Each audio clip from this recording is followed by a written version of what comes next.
It's finally happened, yes, the PlayStation 4 has been announced, which is going to kickstart quite an exciting couple of years in gaming. There's going to be some really fantastic hardware and tech coming out. Key facts for the PlayStation 4 that you guys need to know. I'm going to prattle them off in a kind of listy format, you know, so you don't have to watch the entire press conference, which frankly was way too long. They didn't show throughout the whole press conference any shots at all of the actual main console itself, which was a little bit on the annoying side. The only thing they did show was the controller.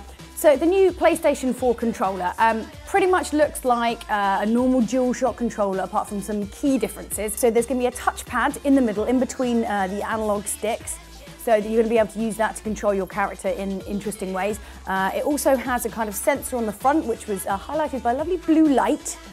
Obviously these will be different colours depending on different players, is what we're being led to believe. There'll also be this sort of strange kind of oblong box, which looks a little bit like Kinect, which I presume will go underneath your television, which will be able to sense where the controller is, so you'll be able to do some really, you know, hilarious motions, like you could do with kind of 6-axis as well. So one of the additional things that's going to be on your new controller is the share button. So what it basically is doing all the time is constantly sort of recording your game in, I think it's about 15-minute windows.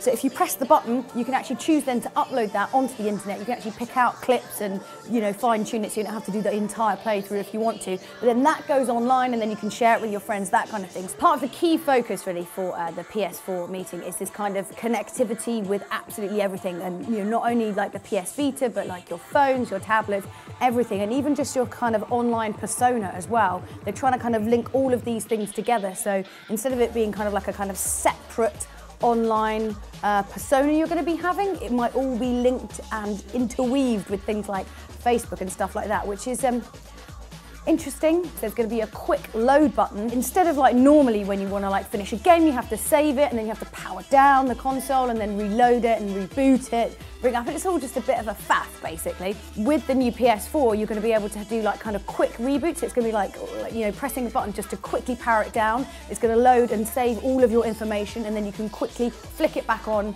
Very, very fast load up times, so you can get right back into your game. I love this because I'm really impatient. Also, if you're downloading digital titles, you can actually play the games whilst they're downloading. So that's quite a fun new addition. One of the key focuses as well is this new kind of cloud gaming service, so it's a kind of like a game streaming service. What this will actually mean is that if you want to try out a game, normally, you know, obviously you have to go online to like the PSN and, you know, download your demo, and then you're gonna wait for it to download, and then you play it, you don't like it or whatever. With this, you can effectively, your demos will be like a stream version of the game. So if you, I just want to have a quick go, let's have a look and see what this is like. You jump straight in, get to play the game a little bit, see if you like it. If you like it, then you can download it. I think one of the guys was basically saying you should only really be paying for games, you know, that you absolutely love. So you'll get a much better idea, because you know, I'm not going to download loads of demos. It takes ages, takes up loads of space. This way, you can just quickly have a go, see if you like it. If you like it, then you can download it. One of the really key things I know all big PlayStation fans want to know is it going to be backwards compatible? Can I play my old games on this new machine? And the answer is no. Sorry about that. Not at all. PlayStation doesn't really care about those things and hasn't really for a very long time. But it's not all bad though. I have to say, with this new kind of gaming streaming service that they're going to be doing, they are basically undertaking the task of putting all, and they said this, right, all PS1, PS2 and PS3 games, right, but online, so you can stream them. The next most important thing to talk about is the games. First up, they were chatting about Killzone Shadowfall, which is a new Killzone game, obviously there. Bit more of a sunny disposition and palette on this one, which is quite exciting. Some of us refuse to accept your shallow pleas for forgiveness. We are the generation forged in the fires. And this is our day. Infamous.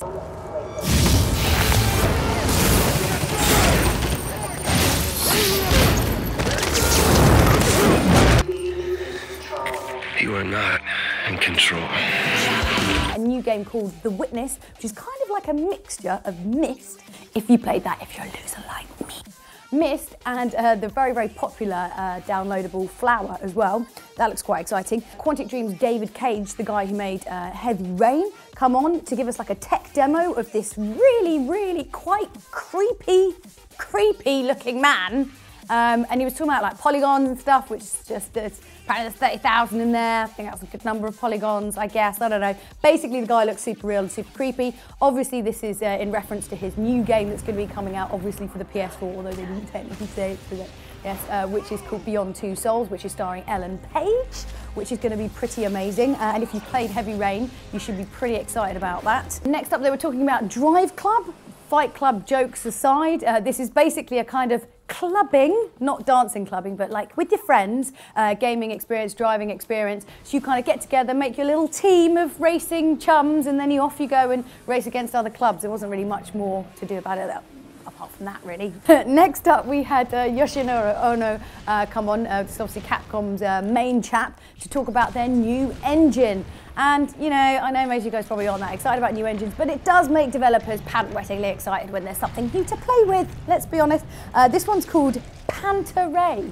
This one's called Panta-Ray, which apparently means everything flows. And when he was talking about this, he actually also went into a new game that they're making, which is called Deep Down. It looks a little bit like Dark Souls and a little bit like kind of Dragon's Dogma. Basically, it's kind of RPG, fight some dragons. It's going to be really, really, really difficult. And like in Dark Souls, you can kind of leave each other messages. One of the most exciting games, though, I think, is Watch Dogs, which we kind of already know about. It's from Ubisoft. It's basically like a kind of techno Grand Theft Auto. So you've got an open world and you have to kind of go around, and you're sort of linked into this kind of computer system that links up the whole of the city together. So what you can do is you can find out information on your phone about anyone in the city, you can cause traffic jams, you can stop trains, you've got to avoid CCTV cameras. It's kind of like this sort of technophobic Grand Theft Auto future dystopia, which looks incredible. It's going to be very exciting. Now, Bungie obviously were the main makers for the Halo franchise up until the last one, which wasn't made by them. They've now gone off and made a game that actually looks quite a lot like Halo, really, if I'm honest. It's called Destiny. Obviously, of course, Halo was a Xbox exclusive, so that was a bit of a big scoop because now they're coming over to PlayStation to make a game. Don't get me wrong, the game looks beautiful. It just looks very Halo-y. But if you were kind of a PlayStation guy or girl and you were kind of annoyed that you never really got to play Halo, it's kind of a bit similar, really. I mean, it looks better, but it's a bit similar. But that looks fantastic as well, so check out some of the trailers online for Destiny. So that's all we know really about the PS4. Don't really know what it looks like, but it's coming out at the end of this year, which is good. Don't forget to keep it locked and loaded on SBTV Games and Gadgets. We're going to be bringing you all the latest new console news and gaming news over the coming year, so don't forget to hit subscribe, otherwise you're going to miss out.